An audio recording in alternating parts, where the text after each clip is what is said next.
J'en viens à présent à cette initiative à Saulzay-le-Potier dans le département du Cher. Une association récupère des vieux ordinateurs.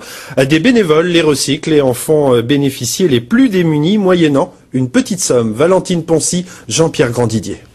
Dans ce local, à quelques kilomètres de Saint-Amand-Montrond, s'entassent depuis quelques mois écrans, claviers et unités centrales. Ici, les ordinateurs récupérés aux quatre coins du département, auprès des entreprises, des écoles, des administrations ou des particuliers, attendent une seconde vie. À la tête de tout ce matériel, deux passionnés ont donc imaginé un recyclage informatique solidaire.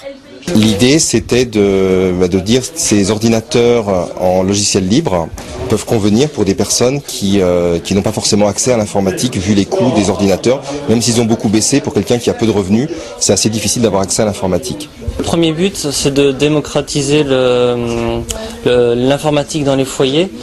Tout le monde a le droit à de l'informatique chez lui, notamment en recherche d'emploi. C'est très important d'avoir le matériel informatique pour taper ses CV par exemple.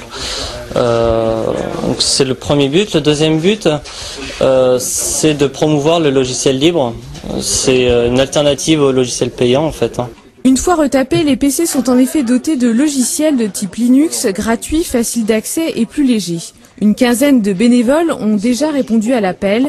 Dans la bonne humeur, ils montent, démontent, apprennent à recomposer des unités centrales et s'initient à l'informatique. C'est pour apprendre qu'est-ce que c'est l'informatique, premièrement, me perfectionner et aller devant les gens pour pouvoir leur apprendre qu'est-ce que c'est l'informatique. Avec une centaine d'ordinateurs collectés, une dizaine vont ainsi être réutilisés. Destinés aux personnes les plus modestes, repérées par la NPE ou le Secours populaire, ils seront revendus 30 à 50 €. Les demandes affluent déjà.